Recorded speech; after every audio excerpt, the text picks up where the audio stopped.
Did you know in the books, Littlefinger wasn't planning to betray Ned, but actually wanted to work with him to rule the Seven Kingdoms? The only problem is that Ned wanted to put Stannis on the Iron Throne, and Littlefinger knew that even if they succeeded, Stannis would show them no gratitude and not reward either of them. Littlefinger stirred the Lannister-Stark rivalry because he knew he had the Gold Cloaks and could tell them who to support, depending on who offered the most. Since the Lannisters were offering Harrenhal and Ned Stark offered Littlefinger nothing for his support, Littlefinger begrudgingly helped the Lannisters defeat Ned in the throne room. If Ned had just played the Game of Thrones and asked Littlefinger what his price was and given him Harrenhal, he could have taken Cersei, Joffrey, Tommen, and Marcella prisoner and won the war in a single stroke, with himself as regent. If Ned had just told Robert Baratheon the truth on his deathbed,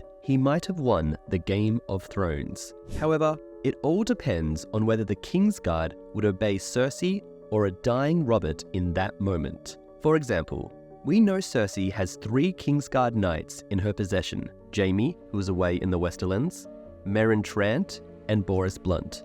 We know Mandon Moore is from the Vale and loyal to Littlefinger.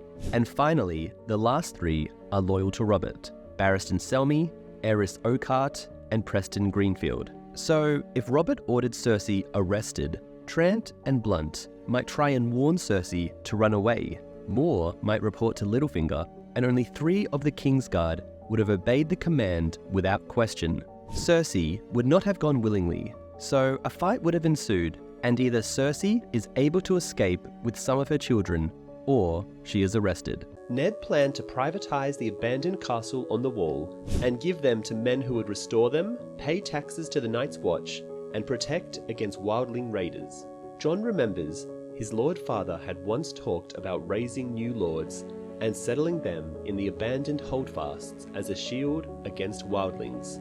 His uncle Benjen believed the Lord Commander could be won around, so long as the new lordlings paid taxes to Castle Black rather than Winterfell. "It is a dream for spring, though," Lord Eddard had said. "If winter had come and gone more quickly, and spring had followed its turn, I might have been chosen to hold one of these towers in my father's name," Jon thought.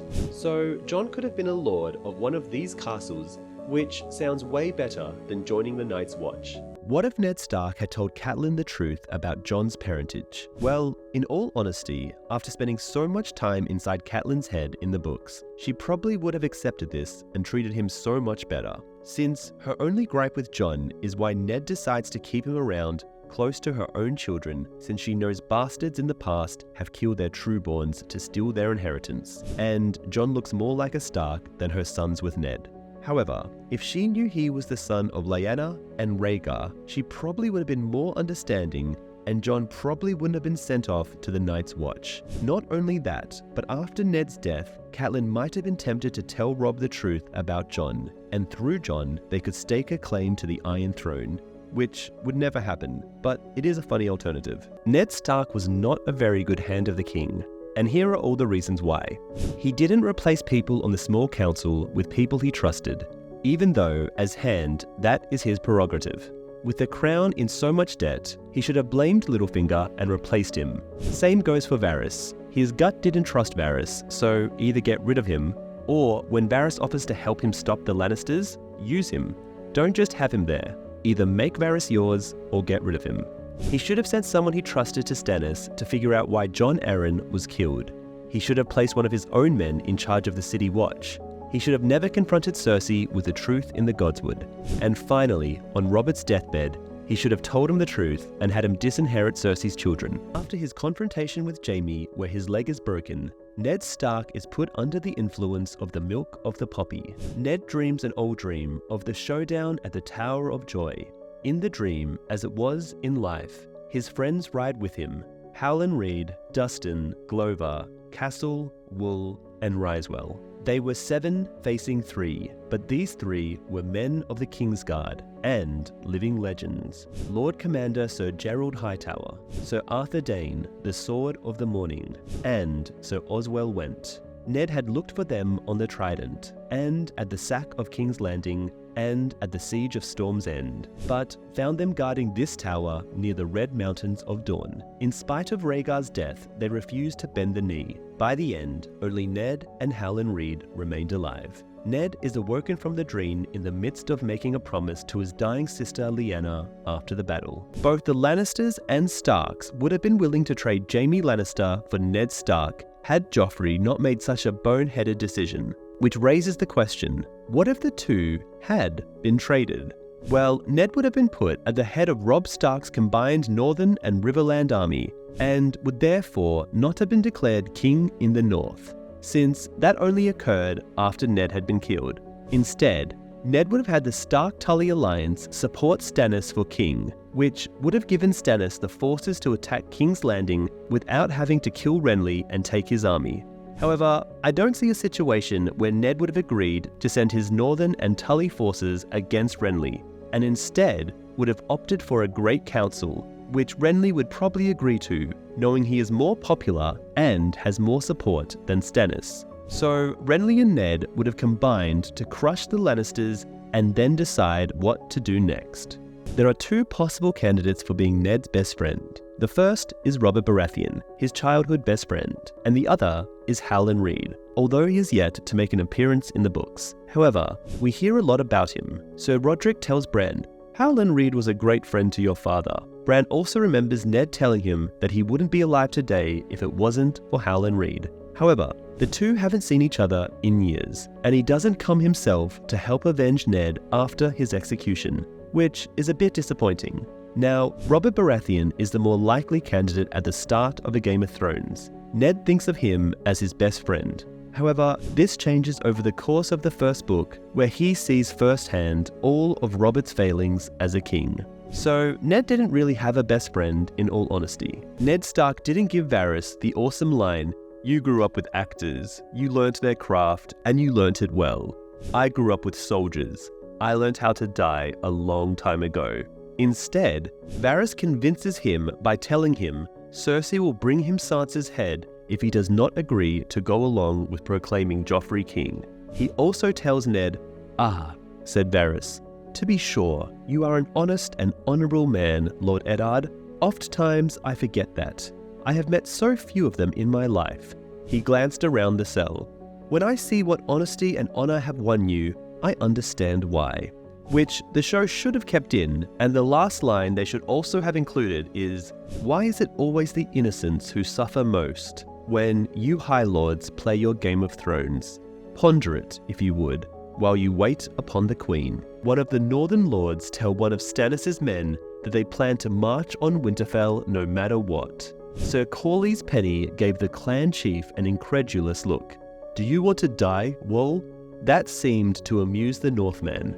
"I want to live forever in a land where summer lasts 1,000 years. I want to be 6 and 20 again. When I was 6 and 20, I could fight all day and F all night. What men want does not matter. Winter is almost upon us, boy, and winter is death. I would sooner my men die fighting for the Ned's little girl than alone and hungry in the snow. No one sings songs of men who die like that. As for me, I am old. This will be my last winter. Let me bathe in Bolton blood before I die.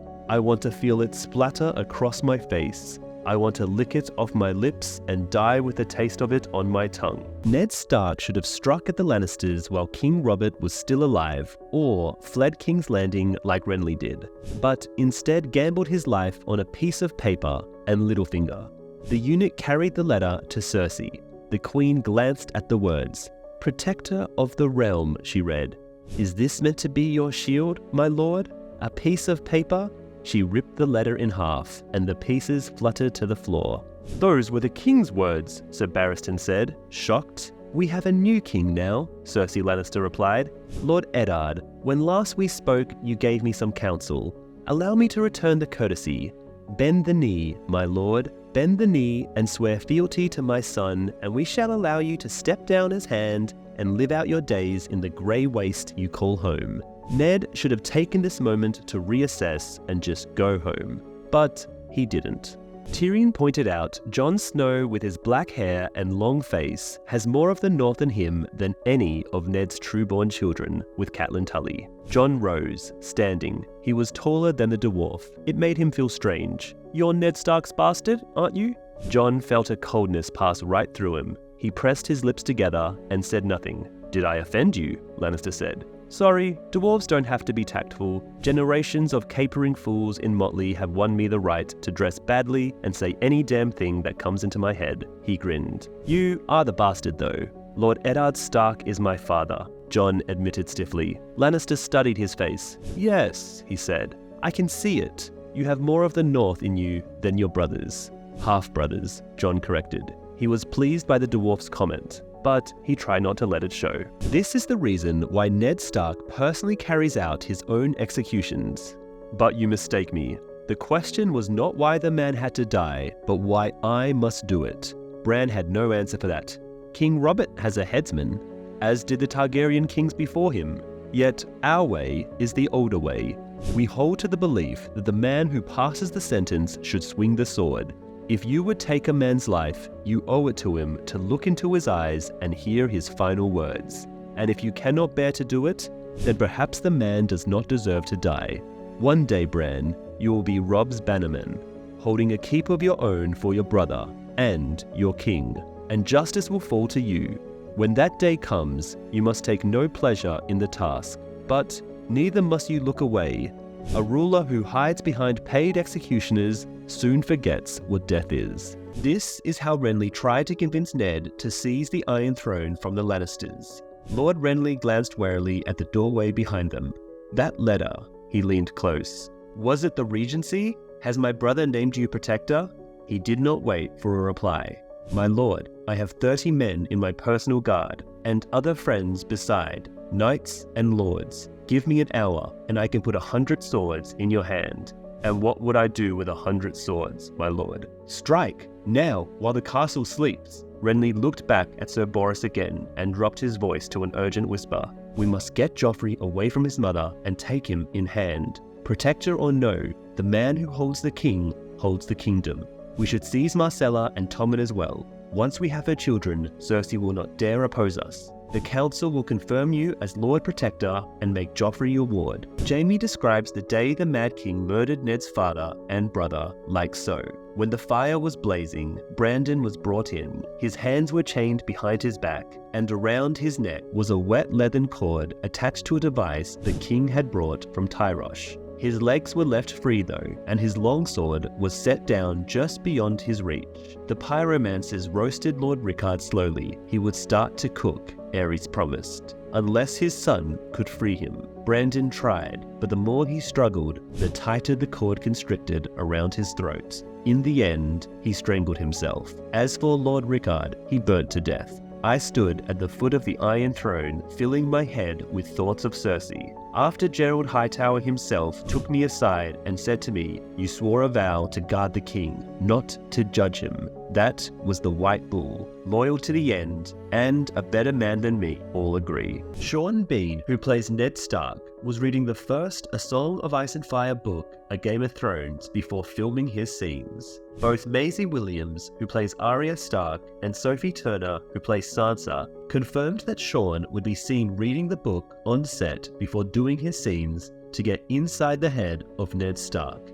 But which honestly explains why his performance was so great. Also, when Ned Stark was being executed, Sean Bean chose to have Ned quietly murmur a prayer to himself, since he thought to himself, this is what someone like Ned would do before having his head taken off, rather than fight or try to run away or say nothing at all. Lastly, Sean Bean has a Northern English accent, so Kit Harington, Maisie Williams, and Richard Maiden put on more of a Yorkshire accent to try and match their father, while Bran and Sansa put on more of a southern accent to sound like their mother. Ned Stark absolutely eviscerated King Robert when it came time to decide what they should do about Daenerys' unborn child. Lord Renly shrugged. "The matter seems simple enough to me. We ought to have had Viserys and his sister killed years ago, but his grace, my brother, made the mistake of listening to Jon Arryn. Mercy is never a mistake," Ned replied. "On the Trident, Sir Barristan here cut down a dozen good men.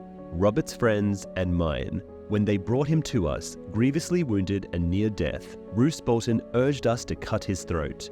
But your brother said, I will not kill a man for loyalty, nor for fighting well, and sent his own maester to tend Sir Barristan's wound. He gave the king a long, cool look. Would that man were here today. Robert had shame enough to blush. It was not the same. Sir Barristan was a knight of the King's Guard, whereas Daenerys is a 14-year-old girl. Ned Stark called Robert a coward in front of his small council. Ned knew he was pushing this well past the point of wisdom, yet he could not keep silent. Robert, I ask you, what did we rise against Aerys Targaryen for, if not to put an end to the murder of children? To put an end to the Targaryens, the king growled. Your Grace, I never knew you to fear Rhaegar. Ned fought to keep the scorn out of his voice, and failed. Have the years so unmanned you that you tremble at the shadow of an unborn child? Robert purpled. No more, Ned, he warned, pointing. Not another word. Have you forgotten who was king here? No, your Grace, Ned replied. Have you? Ned had heard enough. Do it yourself, Robert. The man who passes the sentence should swing the sword. Look her in the eyes before you kill her. See her tears. Hear her last words. You owe her that much, at least. After Renly pitched to Eddard Stark that he needs to seize the Iron Throne now, Ned regarded him coldly. Robert is not dead yet. The gods may spare him. If not, I shall convene the council to hear his final words and consider the matter of the succession. But I will not dishonor his last hours on earth by shedding blood in his halls and dragging frightened children from their beds. Lord Renly took a step back. Every moment you delay gives Cersei another moment to prepare. By the time Robert dies, it may be too late for both of us. Then we should pray that Robert does not die. Small chance of that. Renly then flees the capital, and Ned thinks to himself, he had no taste for these intrigues, and there was no honor in threatening children. And yet, if Cersei elected to fight rather than flee, he might well have need of Renly's 100 swords. Ned gave Bran the most profound truth in A Song of Ice and Fire. Are you well, Bran? He asked, not unkindly. Yes, father, Bran told him. He looked up. His lord father loomed over him like a giant. Robb says the man died bravely, but Jon says he was afraid. What do you think? His father asked. Bran thought about it.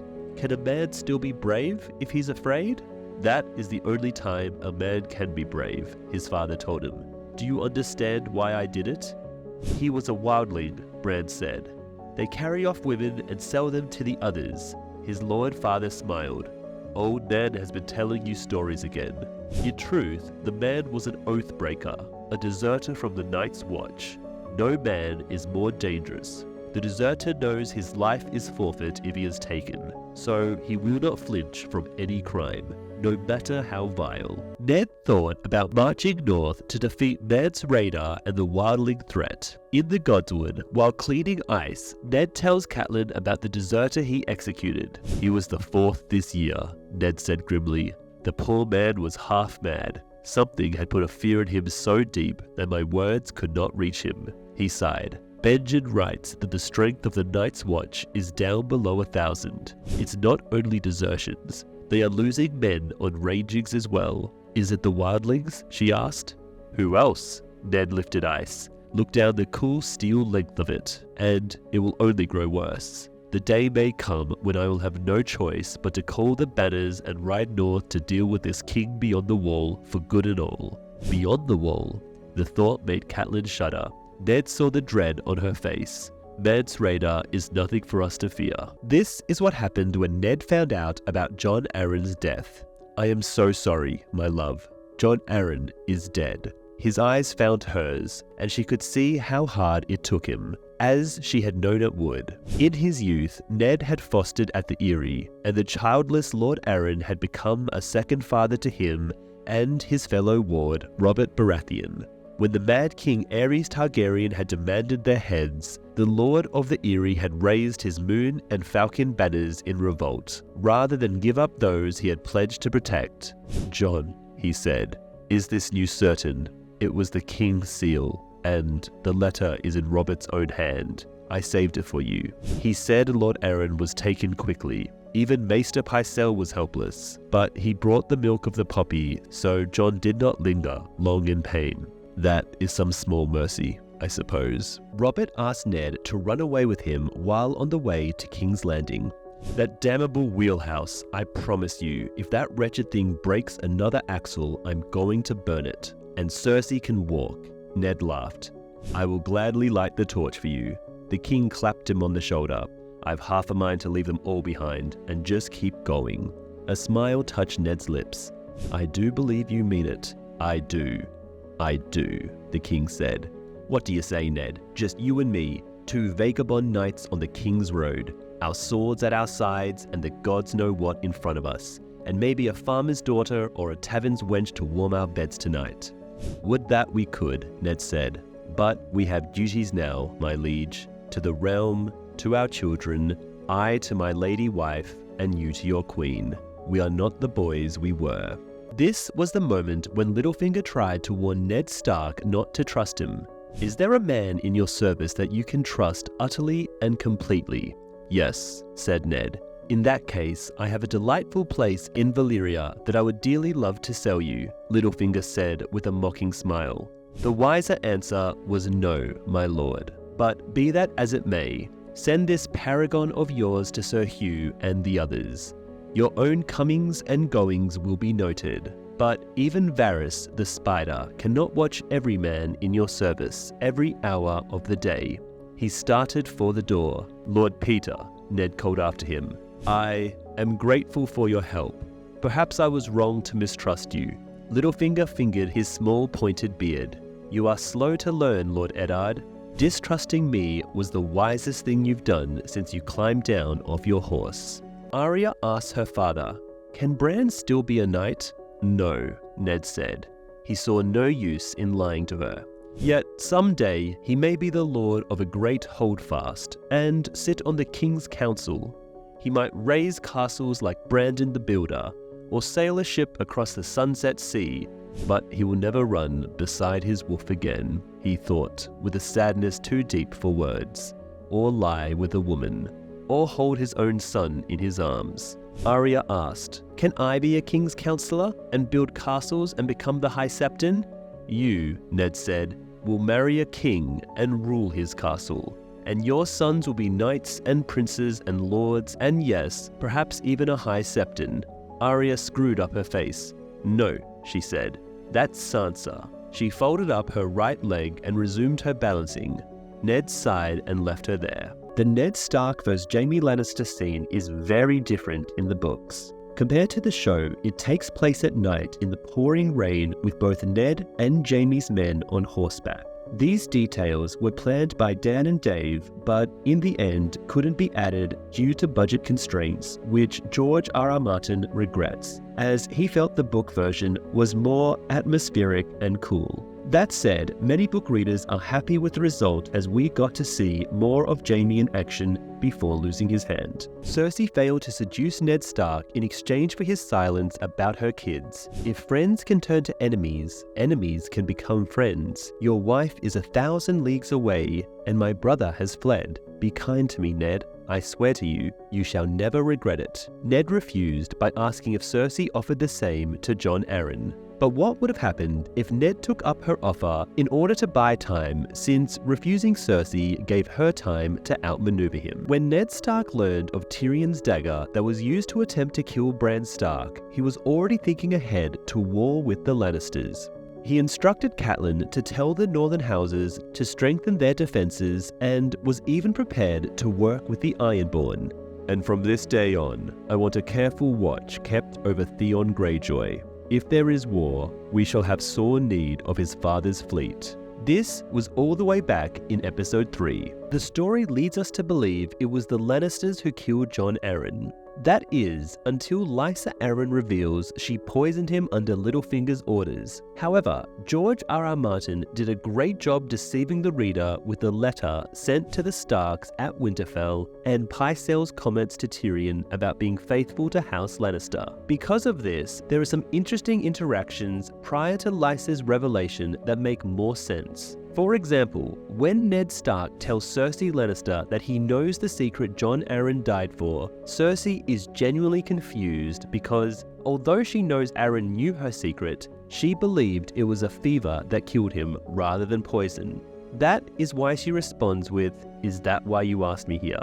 To pose me riddles." However, in the original outline, the Lannisters did kill Jon Arryn, but George R.R. Martin changed this because it was too obvious. Despite how important and crucial Tyrion is in the entire Game of Thrones story, we never get to see Tyrion interact with the likes of Ned Stark or Robert Baratheon. It would have certainly been interesting to see them interact with Tyrion, especially Robert, as one would imagine their love of drinking and as well as their distaste for Cersei would see them get along. Yet, we never get anything except a brief mention that Tyrion always liked Robert. It's very weird why Pycelle would help Ned Stark in his investigation by giving him the book of lineages Jon Arryn was reading before his death. Pycelle knew about the incest, and he could have claimed to have forgotten the book or given Ned a different one. By giving Ned the book, all he did was give Ned the clues he would need to deduce Jaime and Cersei's secret. What if Ned Stark was sent to the Wall instead of being beheaded by Joffrey? There are some interesting ripple effects if that actually happened. For example, does Robb Stark continue marching south? Does Sansa feel more favorably towards Joffrey for his mercy? Would Ned finally tell Jon Snow the truth about his parentage? And most of all, would Ned secretly tell the North to support Stannis' cause? Next, would Ned Stark go on the Great Ranging and tell Robb that the Northern forces need to reinforce the Wall? Imagine the Wall being reinforced with 50,000 Northerners and Jon convincing Ned that they need to let the wildlings through the Wall because otherwise they join the army of the dead.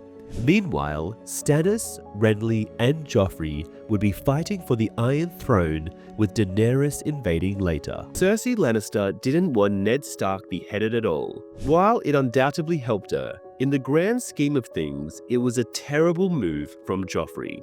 She even complains to Tyrion about it, saying, "What was I to do? He called for Lord Eddard's head in front of half the city, and Sir Janos Slynt and Sir Illand went ahead blithely and shortened the man without a word from me. The High Septon claims we profaned Baelor's sept with blood, after lying to him about our intent." Cersei Lannister makes a reference to Ashara Dayne, who she believes to be the mother of Jon Snow.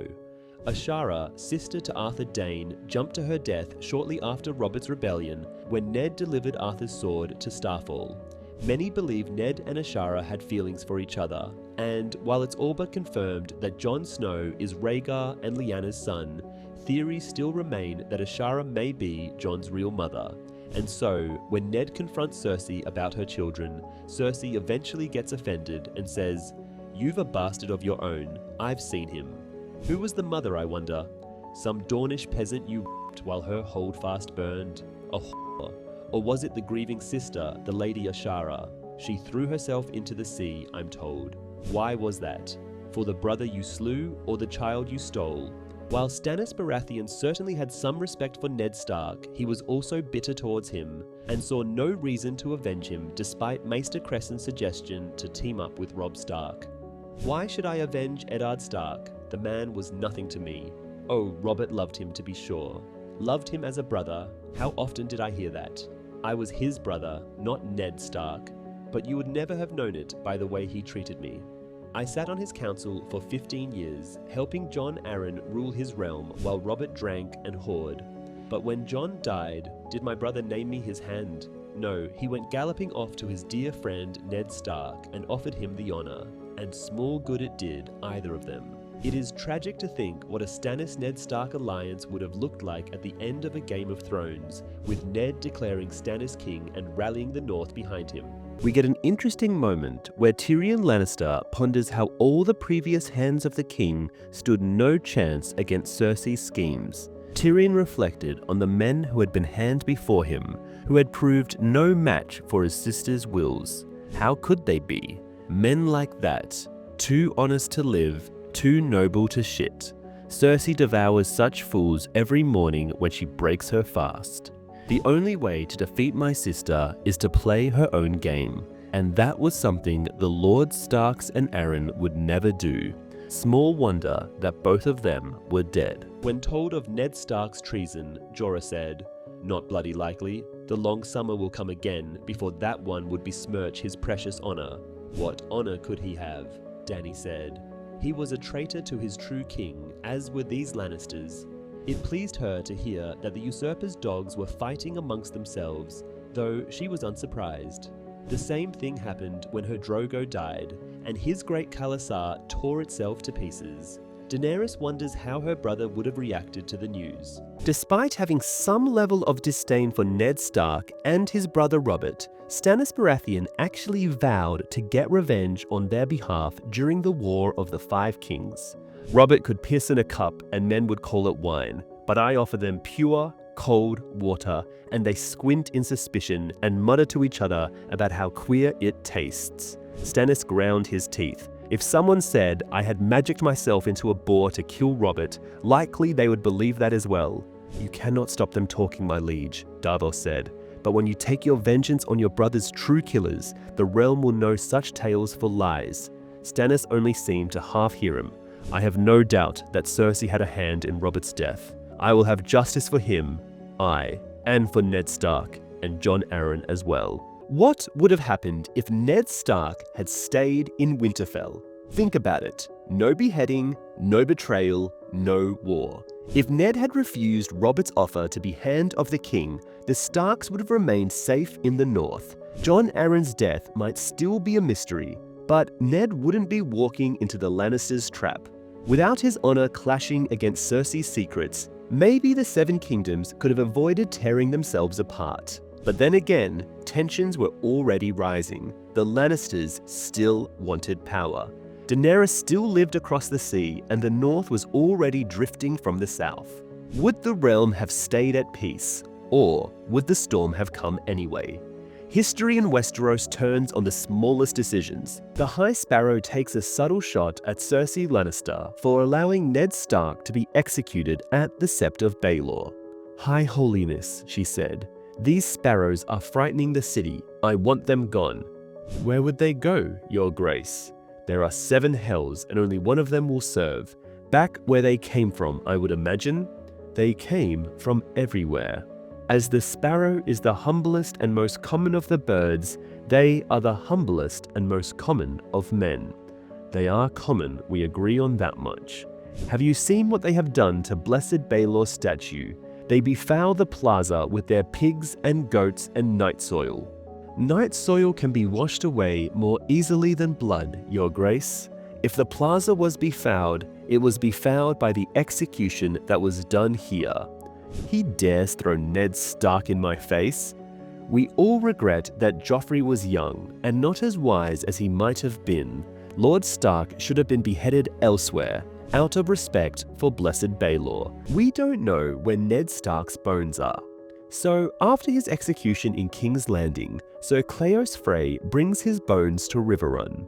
Catelyn Tully asks Hallis Mullen to carry them north to be buried at the Stark crypt at Winterfell, not knowing that Moat Cailin has fallen to the Ironborn, blocking the only viable road. Since that time, Mullen's whereabouts and Ned's bones are unknown. When Barbie Dustin and Theon Greyjoy investigate the crypt in A Dance with Dragons, she says she plans to feed the bones to her dogs, but they have not arrived, implying that Mullen has not yet made it past Moat Cailin. So where are they? This is the incredible story of how Ned Stark got back to the north at the start of Robert's rebellion. Davos is trapped on Sisterton trying to recruit White Harbor for Stannis, but he can't leave without Lord Godric of Sisterton's help. The two men discuss who is going to win Stannis or the Lannisters before Godric tells Davos that Ned Stark stood where Davos stood, pleading to be allowed north. Lord Godric says, "Ned Stark told my father that, here in this very hole." Davos replies, "Ned Stark was here." At the dawn of Robert's rebellion, the Mad King had sent to the Eyrie for Stark's head, but Jon Arryn sent him back defiance. Gulltown stayed loyal to the throne though. To get home and call his banners, Stark had to cross the mountains to get to the Fingers and find a fisherman to carry him across the Bight. A storm caught them on the way. The fisherman drowned, but his daughter got Stark to the sisters before the boat went down. They say he left her with a bag of silver and a bastard in her belly. Jon Snow, she named him, after Arryn. Be that as it may, my father sat where I sit now when Lord Eddard came to Sisterton. Our maester urged us to send Stark's head to Aerys to prove our loyalty. It would have meant a rich reward. The Mad King was open-handed with them as pleased him. By then, we knew that Jon Arryn had taken Gulltown though. Robert was the first man to gain the wall, and slew Mark Grafton with his own hand. This Baratheon is fearless, I said. He fights the way a king should fight. Our maester chuckled at me and told us that Prince Rhaegar was certain to defeat this rebel. That was when Stark said, "In this world, only winter is certain. We may lose our heads, it's true, but what if we prevail?" My father sent him on his way with his head on his shoulders. "If you lose," he told Lord Eddard, "you were never here." "No more than I was," said Davos Seaworth. This was the life of Ned Stark before A Game of Thrones. As a younger son, Eddard never imagined becoming the Lord of Winterfell, believing his older brother Brandon was better suited for it. Therefore, he always showed little concern for matters south of the Neck. Eddard had a modest sept constructed at Winterfell so that his new wife Catelyn could worship the Seven. In 289, at the age of 26, Eddard journeyed south to assist Robert in quelling Greyjoy's rebellion, and he took part in the decisive battle at Pike. After Lord Balon Greyjoy's defeat, Eddard brought Balon's only living son, Theon, to Winterfell as a ward and hostage. Although Eddard attempted to act like a father to Theon at times, he always knew that he would be the one to behead him if Balon rebelled again. Ned was 30 when Lord Jorah Mormont attempted to sell poachers he had captured on his lands into slavery. Eddard travelled to Bear Island to bring him to justice for his crime. Upon arrival, Ned discovered that Jorah and Lysanne Hightower had already fled into exile. Eddard has instructed both Robb and Jon Snow in the art of command in battle. Arya has visited White Harbour twice with her father, and Theon Greyjoy accompanied Lord Stark during a visit to Torrhen Square, which Theon would later besiege. The Hill clans have always treated Lord Stark kindly when he visited the Northern Mountains.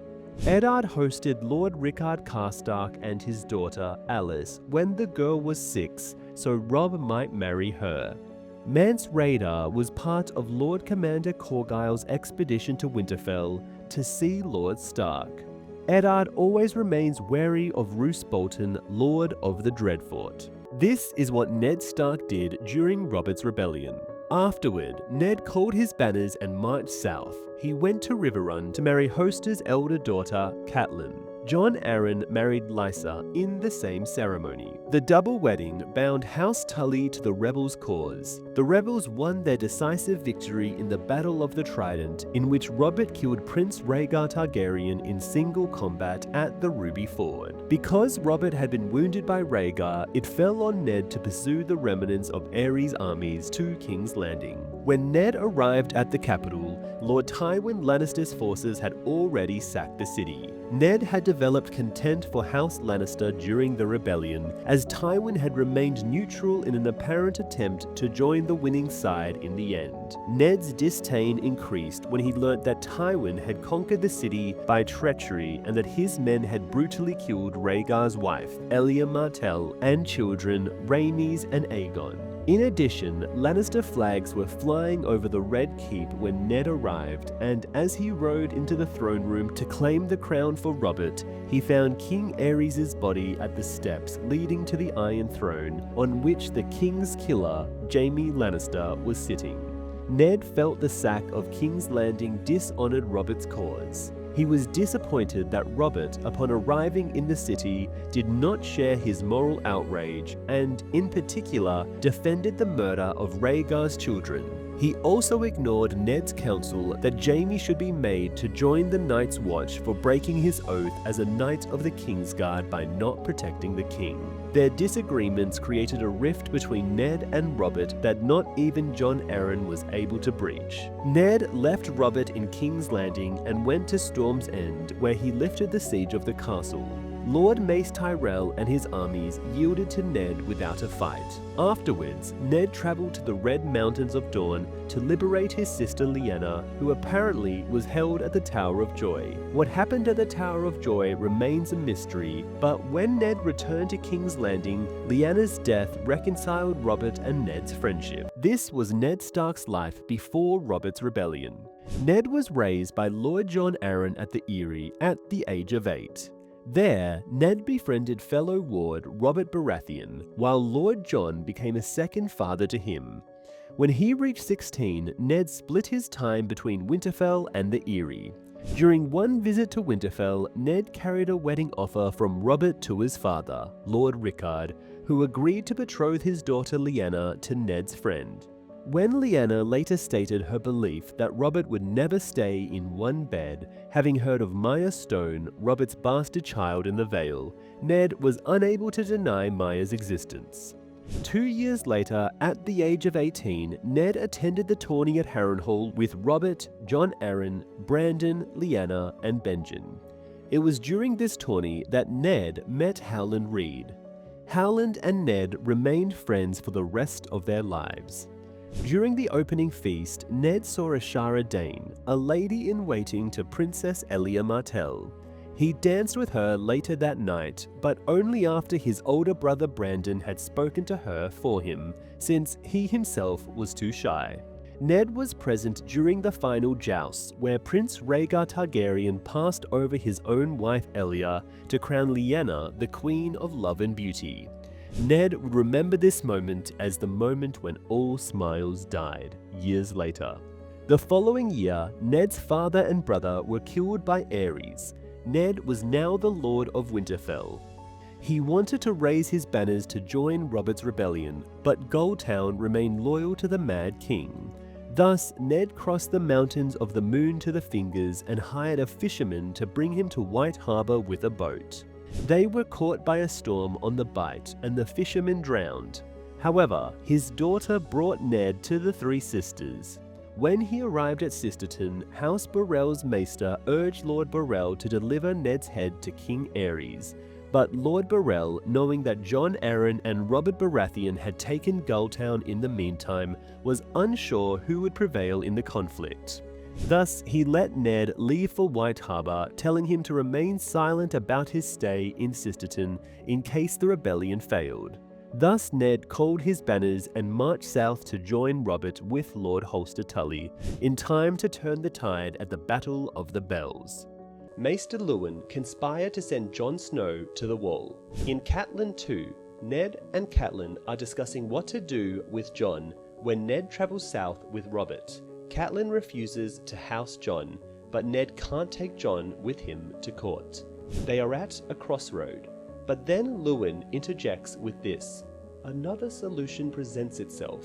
Your brother Benjen came to me about Jon a few days ago. It seems the boy aspires to take the Black. However, as we know, Benjen does not want Jon to join the Night's Watch so young, and Luwin blatantly lies in order to take advantage of the situation to have Jon sent to the Wall. This seems to show that even the maesters we like and trust might have their own secret agenda. Maybe the maesters know of Jon's true parentage." How did Maester Luwin die in the books? In the show, he was stabbed by the Ironborn Dagmar before crawling to the Godswood, where Osha gave him the gift of mercy.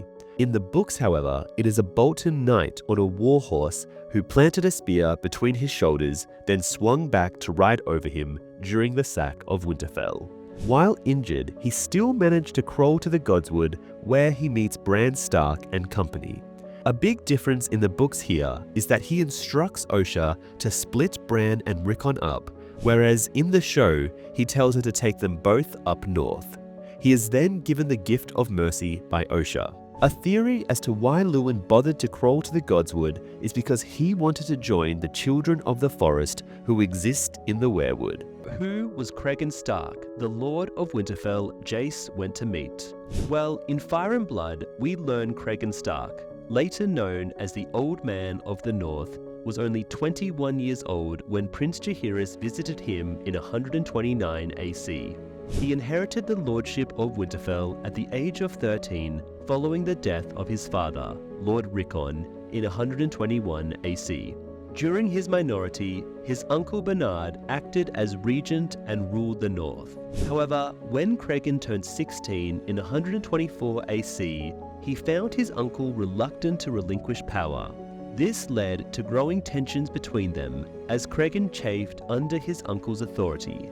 Finally, in 126 AC, Cregan Stark rebelled, imprisoned Bernard and his 3 sons, and assumed control of the north. Shortly after, he married Lady Ara Nori, his beloved childhood companion, but she tragically died in 128 AC while giving birth to their son and heir, whom Cregan named Rickon after his father. Winterfell is an ancient, sprawling complex of walls, towers, courtyards, and buildings, surrounded by 2 massive granite walls with a deep moat between them, sometimes filled with water, sometimes not. Within the walls, the castle contains the Great Keep, a sept, a Godswood with a heart tree, and multiple towers like the Broken Tower, which is what Bran was pushed off when he saw Jaime and Cersei in the first episode, and a Maester's Turret where Luwin lived. The temperature is regulated by hot springs beneath the ground that are heated geothermally. The castle also contains a crypt where all the Starks are buried in stone tombs. It is theorized that this is to prevent the children of the forest from accessing dead Starks' memories and warging abilities through the stone and bronze swords. And maybe this is why Lyanna was buried down there. Winterfell was taken by Tyrion, not Theon Greyjoy, and this forced Catelyn Stark, Bran, and Arya to seek refuge at the Wall. But Jon and Benjen would not be able to help to Jon's anguish. This would lead to a bitter estrangement between Jon and Bran. Arya will be more forgiving until she realizes with terror that she has fallen in love with Jon, who is not only her half-brother, but a man of the Night's Watch, sworn to celibacy. Their passion would continue to torment Jon and Arya throughout the original trilogy until the secret of Jon's true parentage is finally revealed in the last book. Abandoned by the Night's Watch, Catelyn and her children will travel further north, beyond the Wall, to find refuge. There is a theory that Winterfell is where the Long Night ended, which is why their location is called Winterfell, or rather, where winter fell. According to legend, Winterfell was built by Brandon the Builder, who was aided by giants after the Long Night ended 8,000 years ago. During the wars between the Kings of Winter from House Stark and the Red Kings from House Bolton, Winterfell was burned by King Royce II and Royce IV Bolton of the Dreadfort before the coming of the Andals to Westeros. According to Free Folk legend, Beowulf the Bard once entered Winterfell pretending to be a singer and disappeared with the daughter of Lord Brandon Stark, who had no living sons. The daughter eventually reappeared with an infant, a future Lord Stark. The story claimed that they had been hiding in the crypt of Winterfell like Bran and Rickon did, making the Wildlings and Starks united by blood and marriage. But what if the reason a Stark should always be in Winterfell is due to an ancient oath between Bran the Builder and the children of the forest? Perhaps if the Long Night comes, a Stark must be in Winterfell to either stop the wall from being breached or to stop the army of the dead. Maybe this has to do with why Starks bury their dead in the crypts, guarded by swords to ward off the dead or something. It was not safe to travel to King's Road after the Starks lost Winterfell. Bran figured him for a little. "Is it far to the Wall?" Bran asked him as they waited for the rain to stop. "Not so far as the raven flies," said the little, if that was who he was. "Farther for them as lack wings." Bran started. "I bet we'd be there if we took the King's Road," Mira finished with him. The little took out a knife and whittled at a stick. "When there was a Stark in Winterfell, a maiden girl could walk the King's Road in her name-day gown and still go unmolested, and travelers could find fire, bread, and salt at many an inn and holdfast. but the nights are colder now, and doors are closed. There's squids in the Wolf's Wood, and flayed men ride the King's Road, asking after strangers. The quote, "Winter is coming," are the Stark words. Simple, stark, eternal. They're more than a motto, they're a warning. In Westeros, summer is fleeting and winter lasts years. But it's also symbolic. Winter is death, hardship, change. And the Starks, stoic as they are, know it always comes. Ned says this to his children, not just as a weather forecast, but as a life lesson. Prepare, endure, survive, because the cold will test you, and only the strong, the loyal, the prepared will stand. Anyway, subscribe for more.